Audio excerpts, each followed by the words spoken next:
आप जाओ शिव के मंदिर, आप जाओ भगवान शंकर की चौखट पर, आप यहां तक शिव महापुराण की कथा कह रही है। शिव महापुराण की कथा यहां तक वर्णन कर रही है, जरा ध्यान से सुनिएगा, कि खेती करो, किसान भाई अगर फसल बो रहा है, सोयाबीन बो रहा है, गेहूं बो रहा है, चना बो रहा है, चावल लगा रहा है, धान की खेती कर रहा है, मूंग की खेती कर रहा है, तो यहां तक शिव पुराण की कथा कह रही है कि खेती तुम करो, पर जिस दिन पहली बार खेत में, जमीन पर तुम पांव रखो, तो पहला जल मेरे शंकर भगवान का चढ़ा हुआ जल तुम्हारे पास में होना चाहिए, जिससे वो फसल भी तुम्हें प्राप्त हो तो शिव की कृपा से प्राप्त हो, देवाधिदेव महादेव की करुणा से प्राप्त हो।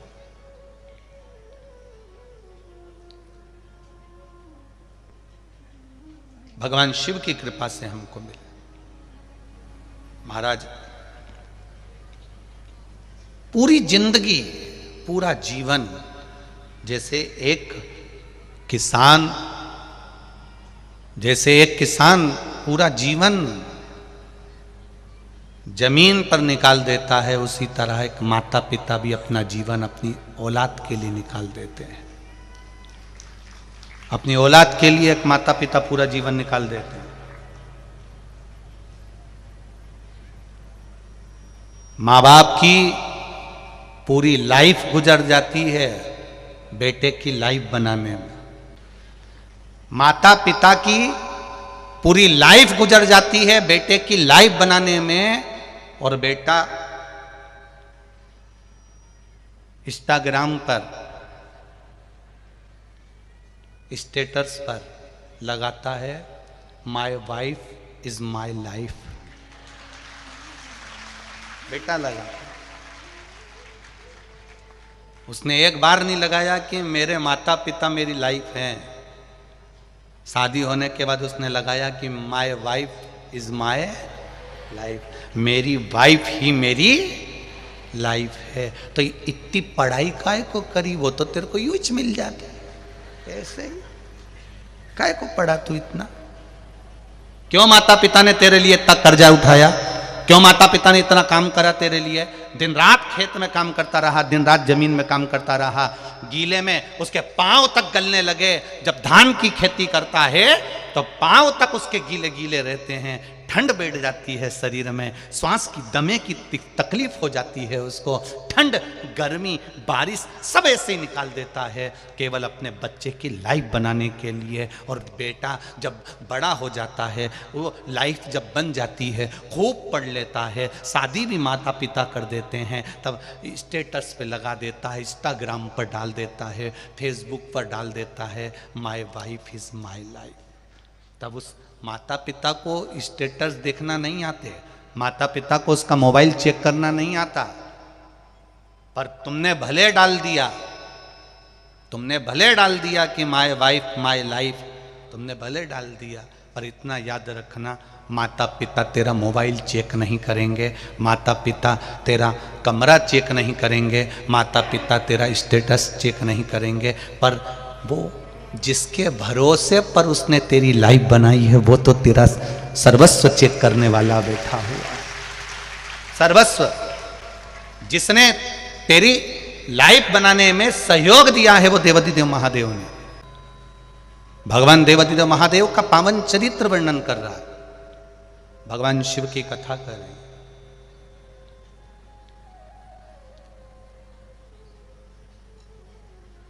घर के माता पिता भी शिव का एक स्वरूप होते हैं, घर के बुजुर्ग भगवान शंकर का एक स्वरूप होते हैं।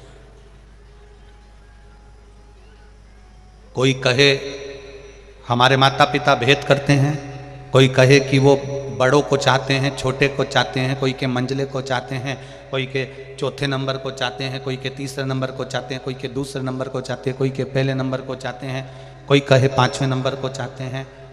शिव पुराण की कथा कर रही है, वो किसी को भी चाहे, पर कर्तव्य तुम्हारा होना चाहिए कि वो जन्मदाता है तुम्हारे, इसलिए तुम उनका आदर करो, तुम उनका सम्मान करो, तुम उसका सत्कार करो। की कथा कर रही है कि जीवन का जो सुख है वो भगवान देवादिदेव महादेव के चरणों में तो है, पर जैसे शिव के चरणों में बैठकर सुख मिलता है, ऐसा ही सुख बुजुर्गों के पास में बैठने से भी प्राप्त होता है, उनके चरणों में बैठने से भी प्राप्त होता है।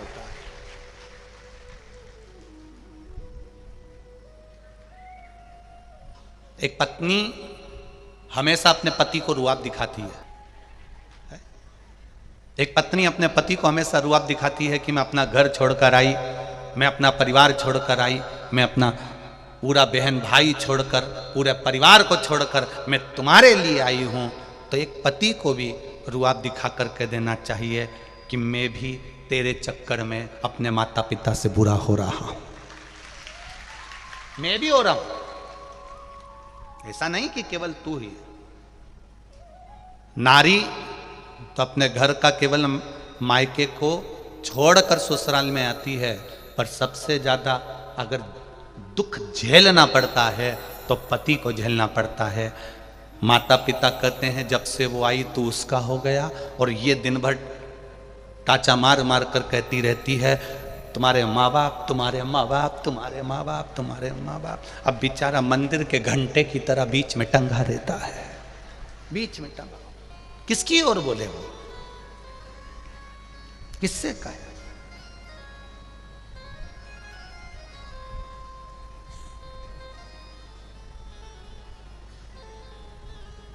किसको जाकर कहे कि वो ये सब चीजें, वो कह नहीं सकता। फिर भी पत्नी कुछ कहती है तो भी सुनता है, माता पिता कहते हैं तो भी वो सुनता है। उसकी जो लाइफ है, उसका जो जीवन है, उसका जो एक आनंद है, वो सब कुछ त्याग कर पत्नी और माता पिता में शादी के कम से कम 15 साल तक वो माता पिता और पत्नी में सांझा बिठाने में ही निकाल देता है। दुकान से आएगा तो सांझा बिठाएगा, जाएगा तो सांझा बिठाएगा, वो पूरा काम बस यही करता रहता है। इसको भी समझाएगा, उनको भी समझाएंगे, इसको भी समझाएगा, उनको भी समझाएंगे। पर शिव महापुराण की कथा कर रही है सबको समझाने से अच्छा है इस दिल को समझाकर महादेव के चरणों में ले जाकर छोड़ दो, अपने आप सब समझ में आना चाहिए। करो शिव की भक्ति। आशुतोष शिव महापुराण की कथा है। आशुतोष भगवान का मात्र स्मरण करने वाला, आशुतोष भगवान का मंत्र जाप करने वाला, आशुतोष भगवान के नाम का केवल उच्चारण करने वाला सुख पा जाता है, केवल आनंद पा जाता है, केवल उच्चारण।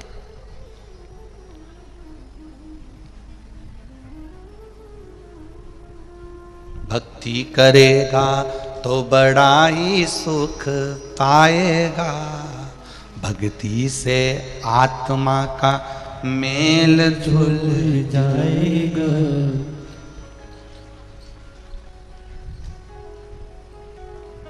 इस संसार में आने के बाद में थोड़ा थोड़ा भगवान का भजन चित्त स्मरण हम सब करते रहे। हम किसको समझाएं? हमें दूसरे को नहीं समझाना है, अपने आप को समझाना।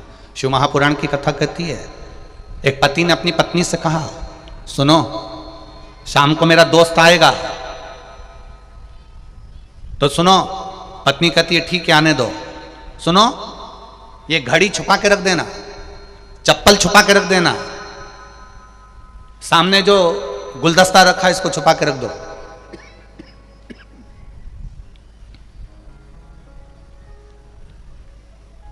घड़ी छुपा दो, चप्पल छुपा दो, सामने सामान रखा है उसको छुपा दो, मोबाइल छुपा के रख दो।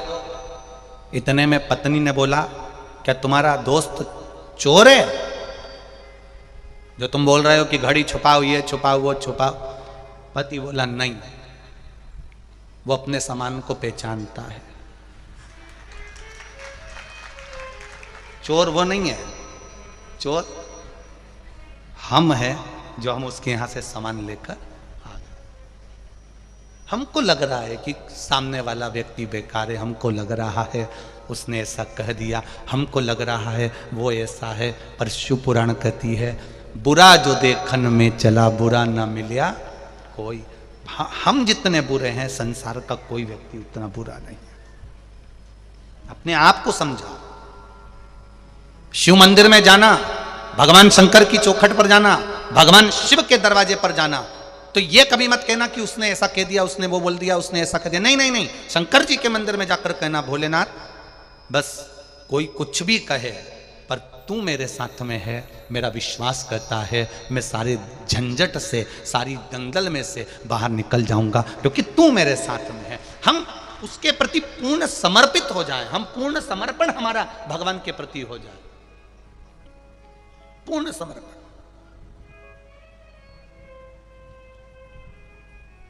कितना सुंदर संवाद है। पार्वती मैया सती मैया का अवतार है। राजा हिमालय राज के घर में माता पार्वती का जन्म हुआ। मैनावती के गोद में माता पार्वती जी खेली। 5 वर्ष की आयु माता पार्वती जी की हुई और उन्होंने शिव जी का भजन चालू कर दिया। केवल 5 वर्ष की आयु थी माता पार्वती जी की और वो भगवान शंकर के शिवलिंग का निर्माण कर रही हैं, जलाधारी बना रही हैं, उसकी पूजन कर रही हैं। पार्वती मैया तब बेलपत्र भी नहीं जानती थी कि ये बेलपत्र है। पार्वती मैया तब जानती नहीं थी कि ये शिव जी को पत्ती चढ़ती है। एक बार माता पार्वती जी जब शिवलिंग का निर्माण करती हैं, भगवान शंकर का पूजन करती हैं, तब माता पार्वती सब जगह की पत्तियां तोड़कर भगवान शंकर का श्रृंगार करती हैं।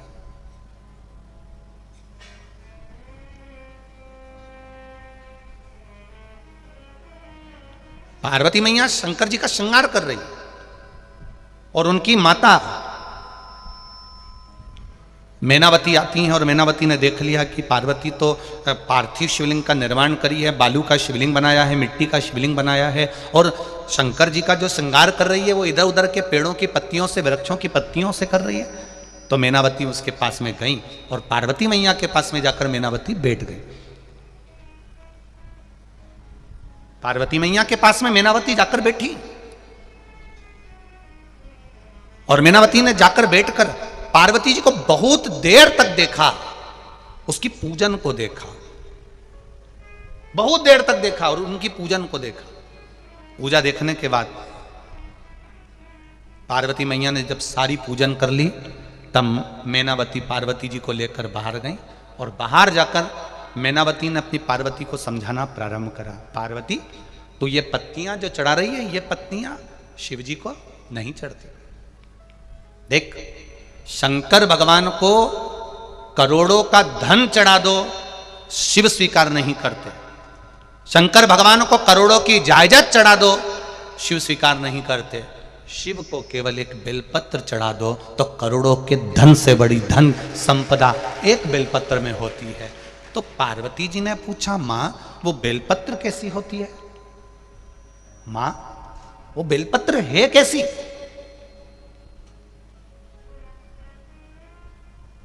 अब किसी ने एक प्रश्न किया, गुरुजी पार्वती जी के नयन अश्रु से बेलपत्र बनी है, तो ये तो तुमने पार्वती जी के जन्म के बाद की कथा सुनी है। पर बेलपत्री का जो जन्म है, बेलपत्र का जो प्रागट्य है, ये पार्वती मैया से पहले जो माता उमा हो गई, जिनका विवाह भगवान महेश के साथ में हुआ, वो माता उमा के समय की ये बेलपत्र है। अब सोचो 50 जन्म पहले माता पार्वती के, 50 जन्म पहले माता उमा का जन्म हो चुका था, इतने जन्म पहले की ये बेलपत्र है।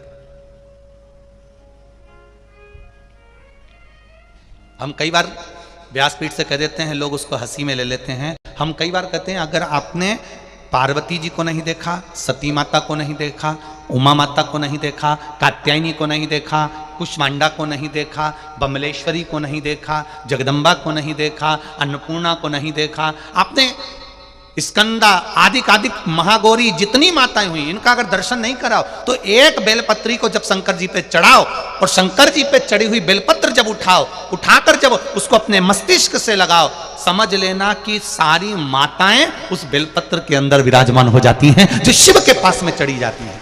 एक बेलपत्री में 64 योगनियां विराजमान है, एक बेलपत्री में 33 कोटि देवता विराजमान है, एक बेलपत्री में अष्ट भैरव विराजमान है, एक बेलपत्री में अष्ट विनायक विराजमान है, एक बेलपत्री में अष्ट लक्ष्मी विराजमान है, एक बेलपत्री में 33 कोटि देवताओं का आनंद विराजमान है। वो बेलपत्र कोई साधारण नहीं होता। पार्वती तू शिव जी को एक बेलपत्र चढ़ा। ये माता मैनावती अपनी पार्वती को कह रही है। कहां कह रही है? पूजन वाली जगह से बाहर ले जाकर। अब जरा समझ लीजिए, छत्तीसगढ़ के और जितने लोग आस्था चैनल पर कथा सुन रहे हैं, जितने लोग फेसबुक यूट्यूब पर सुन रहे हैं और जितने लोग यहां बैठकर कथा सुन रहे हैं, मैनावती में और हम में अंतर है।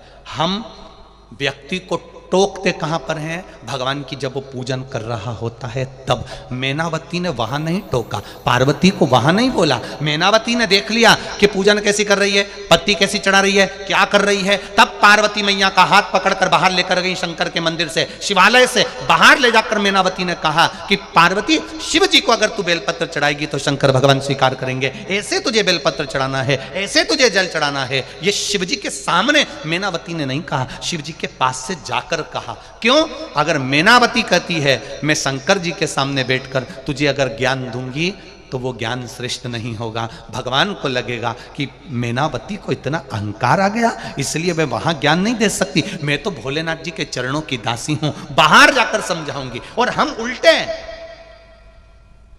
कई माताओं की आदत रहती है, मंदिर में कोई पूजन करने आई और इसने टोकना, इधर मत बैठो, उधर बैठो, ऐसे मत चढ़ाओ, ऐसे चढ़ाओ, ये मत करो, ऐसा करो, तो समझ लेना ये मैनावती से भी ऊंची है। मैनावती से भी ऊंचा ज्ञान इसमें आ गया, जो ये शंकर जी के सामने बैठकर ज्ञान दे रही है। माता ब्रह्मा जी की धर्म पत्नी ब्रह्माणी को अहंकार आ गया था, सरस्वती को अहंकार आ गया था, वीणा देवी को अहंकार आ गया था कि मुझ में स्वर की आनंदता है, मैं स्वर की देवी हूं, मुझ में संगीत भरा है, मुझ में स्वर भरा है, मुझ में विद्या भरी है, मुझ में ज्ञान भरा हुआ है। ब्रह्मा जी ने जान लिया कि इसको इतना अहंकार आ गया, ब्रह्मा जी उसको शिव जी के पास ले गए। शंकर जी ने जान लिया कि सरस्वती को इतना अहंकार है, शंकर जी ने एक सभा रखी, इंद्र के यहां पर सभा चल रही थी, सब बैठे थे, देवादिदेव महादेव उस जगह पर पहुंच गए। तुमरुका जी आ गए, शंकर भगवान के भक्त तुमरुका जी, जिनके हाथ में वीणा है, करताल है, मुख घोड़े का लगा है, मुख घोड़े का लगा।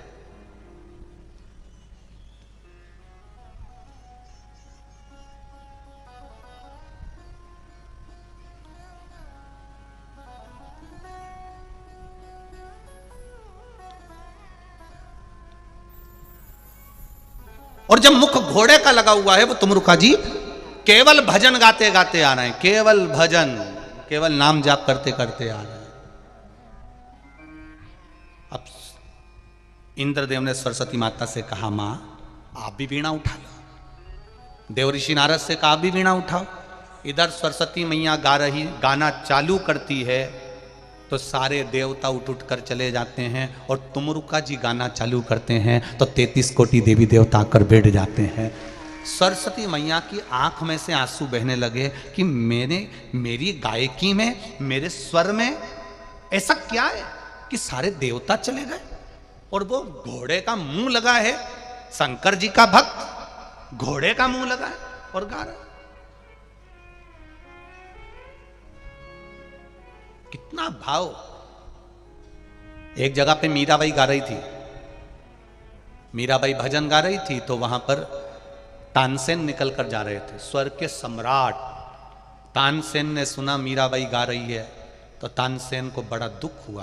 तानसेन ने कोयला उठाया, उठा के दीवाल पे रख दिया, कृपया राग में गाएं, क्योंकि मीराबाई राग नहीं जानती थी, मीराबाई तो प्रेम से गा रही थी। तानसेन ने दीवाल के ऊपर लिख दिया, कृपया राग में गाएं।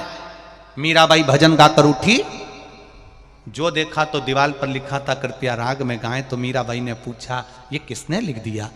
तब लोगों ने कहा तानसेन निकल कर गए थे, स्वर के सम्राट, जिनकी आवाज सुनने के लिए तो अकबर भी आनंद करता है, जिसको सुनने के लिए सब बैठे रहते हैं, बड़ी बड़ी सभाएं होती हैं, वो तानसेन ने लिखा है, मीराबाई तुम्हारे लिए लिखा है, कृपया राग में गाएं। मीराबाई ने कोयला उठाया,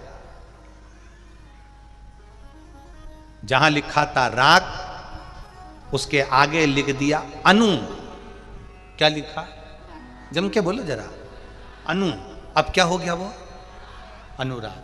अब उसका पूरा पढ़ो, कृपया बोलो बोलो बोलो, अनुराग में गाएं। तानसेन वहां से निकलकर फिर गया तो उसने देखा कि यहां पर मैंने लिखा था कृपया राग में गाएं, तो ये अनु किसने लिख दिया? तो क्या मीराबाई ने लिखा है। तानसेन मीरा के पास गए, मीरा मैंने तुझे राग गाने के लिए बोला और तूने अनु लिख दिया। मीराबाई कहती है तानसेन तुम गाते हो अकबर को प्रसन्न करने के लिए, राजा को प्रसन्न करने के लिए, मीरा गाती है गिरधर को प्रसन्न करने के लिए। राजा राग देखता है और भगवान, बोलो रे छत्तीसगढ़ वालों, अनुराग देखता है। भगवान कभी राग नहीं देखेगा, भगवान अनुराग देखेगा। भगवान को नहीं चाहिए तुम्हारी राग वाग, रख लो तुम्हारे पास। रात को माताएं और ये छोरा हो, ये नवयुवक छोरे और बूढ़ी बूढ़ी माताएं रात को जब गाती हैं, उनको देखने लायक है। डोकरी उनके मुंडा में दांत नहीं और भजन ऐसा गाए, ऐसा गाए, और छोरा उन भी ऐसी ऐसी चिल्लाए हार हार। उधर से छोरे चिल्लाए, इधर से डोकरी होन गाए और ढोलक पीट पीट के। इनके हाथ देखो तो ऐसे दुबरे पत्थरे और ढोलक ऐसी पीट रही कि मां पीटे तो अंदर आवाज जाए, ऐसा भयंकर।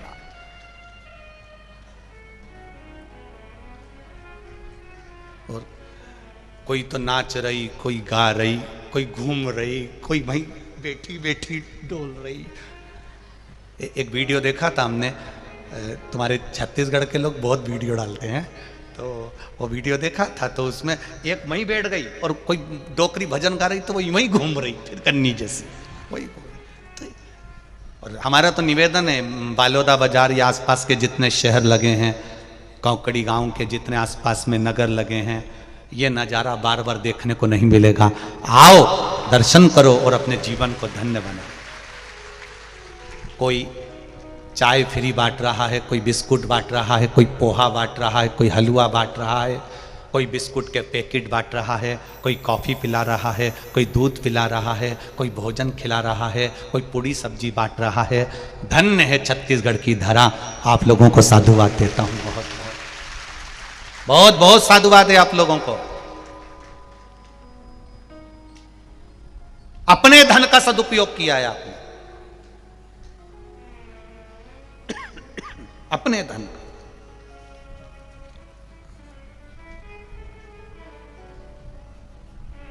ये छत्तीसगढ़ के लोगों ने जो खिलाने की जो आदत डाली है, लोगों को खूब प्रेम देने की आदत डाली है, ये कहीं उस परमात्मा की कृपा से प्राप्त हुआ है और उसको आनंद के साथ जनमानस तक पहुंचना चाहिए। इसीलिए तो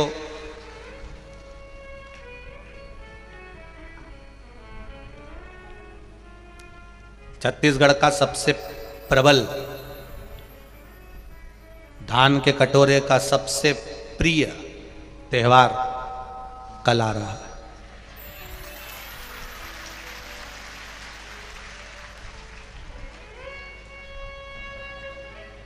क्या बोलते हैं?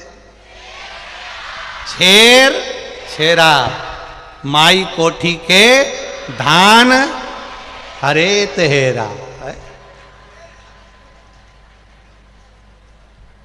छेर स्वयं अन्नपूर्णा मैया अपने किसान भाइयों के घर पर जाकर भिक्षा मांग लेती है इस महादेव को देने के लिए। ये वो त्योहार छेर छेर, चाहे करोड़पति हो चाहे रोडपति हो, वो भी भिक्षा मांगने के लिए जाता है कि एक मुट्ठी धान मिल जाए और वो जीवन का आनंद कर जाए। ये वो छेर छेर है, ये सुख है। तो कितना सौभाग्य मिला है आप लोगों को कि ये धान का सदुपयोग करने का, सदुपयोग करने का। और इसके बाद में जहां कथा है परभणी में 13 तारीख से 17 तारीख तक शाम को 4 बजे से 7 बजे तक, परभणी वालों को भी कहना चाहूंगा, ये मौका 5 दिन कहीं ना कहीं तुम्हारे भाग्य का था, इसलिए कहीं भोलेनाथ को कुछ कृपा करना होगी। परभणी में कोई ना कोई ऐसा शिव भक्त होगा जिसके कारण परभणी को ये 5 दिन की कथा मिली, 13 से 17 तक। भंडारे खूब चलाओ, आए हुए भक्तों का खूब आदर करो, खूब प्रेम से खिलाओ, चाहे अग्रवाल समाज हो, महेश्वरी समाज, ब्राह्मण समाज, दर्जी समाज, धोबी समाज, जो समाज है सब लग जाओ। किसी के आदर में कमी ना रहे, क्योंकि शिव महापुराण में कोई साधारण मनुष्य नहीं जाता। शिव महापुराण की कथा सुनने के लिए स्वयं मेरा महादेव पार्वती को लेकर आता है। यहां पर सुनने वाला केवल एक मनुष्य नहीं है, कथा सुनने जितने लोग पंडाल में बैठे हैं वो केवल मनुष्य नहीं है, शंकर के हैं, शंकर के प्रिय हैं। क्योंकि तुम्हारे पहचान वाले की शादी में, तुम्हारे जैसे कोई अच्छे रिश्तेदार की शादी है, रिश्तेदार की शादी में वही जाता है जिसकी उससे बहुत घनिष्ठता होती है। तो शिव महापुराण में वही आता है जिसकी शंकर से बहुत घनिष्ठता होती है, जिसका प्रेम शिव के प्रति है, जिसका स्नेह शंकर के प्रति है, जिसकी वात्सल्यता शिव के प्रति है। मिला मौका। कल किसी ने एक मैसेज करा था, गुरुजी आपकी सब कथा 1 बजे से आती है, 2 बजे से आती है, 11 बजे से आती है, कभी 10 बजे से आती है। अब की बार की कथा जब माघ के महीने में चालू हो रही है और वहाँ चल रही है परभणी में, तो शाम को 4 से 7 क्यों दिया? तो हमने समीर जी को यह बात बोल दी थी कि एक कथा हमारा मन है, शंकर भगवान का जो समय होता है प्रदोष काल, हमारा मन था कि कम से कम 2 दिन, 5 दिन या 7 दिन की कथा प्रदोष काल में माघ महीने में श्रवण करी जाए। तो माघ महीने की जो कथा है 5 दिन की, वो आप लोगों को वो आनंद के साथ प्रदोष काल में शिव का जो समय है, शंकर का जो समय है, उस प्रदोष काल में हमें श्रवण करने को मिलेगी। तो पूरे माघ महीने का फल तुम्हारी झोली में आकर रखा जाएगा। इसलिए उस कथा का समय लिया है शाम, प्रदोष काल का समय 4 से 7 का। भक्ति का बल बढ़े, विश्वास बढ़े।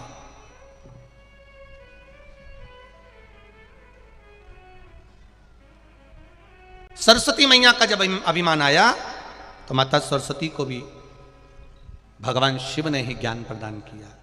बहुत ध्यान देना इस कथा में। अगर शिव मंदिर में कोई पूजन कर रहा है, शंकर जी के मंदिर में कोई अनुष्ठान कर रहा है, आपको आता है, आप महाज्ञानी हैं, आप विद्वान हैं, आप बहुत बड़े आचार्य हैं, आपके पास में बहुत विद्वत्ता बड़ी भरी हुई है, तो भी हमारी शिव पुराण कथा कहती है आप कितने बड़े भी विद्वान बन जाओ, पर किसी का अनुष्ठान चल रहा है, कोई कुछ बोल रहा है, कोई कुछ बता रहा है, उस जगह पर अपने को कभी गलती नहीं छाटना। अगर बोलना है तो बाहर निकलकर उसको बुलाकर बोल दो कि तुमने ये गलती कर दी है, तुमने ये गलती करी है, उसको बाहर निकाल के बोलो। विद्वान की विद्वत्ता, एक श्रेष्ठ विद्वान की विद्वत्ता वो नहीं होती कि भगवान के सामने, सबके सामने आप बैठकर किसी व्यक्ति का अपमान करो, ये विद्वत्ता नहीं कहती है। पार्वती की माता, पार्वती जी की माता जी मैनावती ने पार्वती जी का हाथ पकड़ा। 5 वर्ष की माता पार्वती जी और बाहर ले जाकर कहती हैं कि शिव जी को अगर तुम्हें चढ़ाना तो बेलपत्र चढ़ाना, भगवान शंकर का श्रृंगार ऐसे करना, भगवान शिव को तुम ऐसे सजा देना, भगवान शंकर को ऐसे जल चढ़ा देना, भगवान शंकर को ऐसे दूध चढ़ा देना, भगवान शंकर को ऐसे धतूरा चढ़ा देना। ये माता मैनावती अपनी पुत्री पार्वती जी को समझा रही, अपनी पार्वती को कह रही, शिव जी के सामने नहीं कहा, भगवान शंकर के सामने नहीं कहा।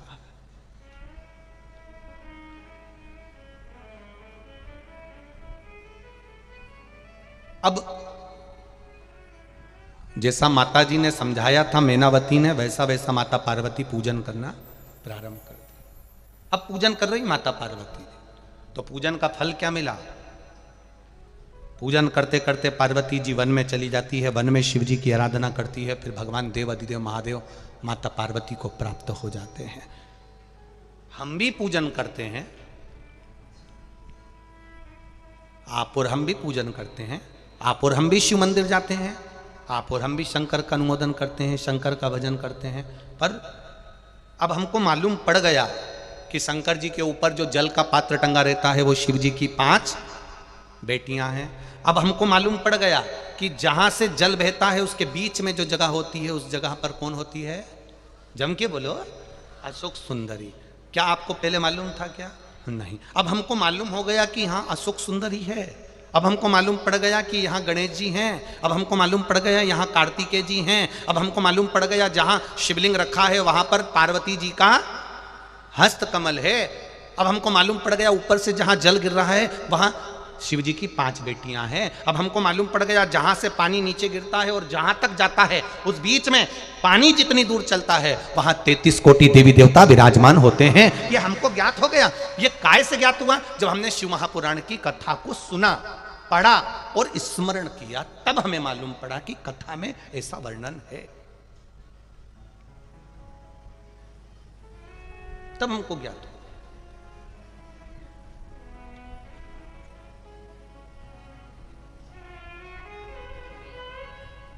जब तक हमें ज्ञात नहीं होता तब तक हम जानते नहीं।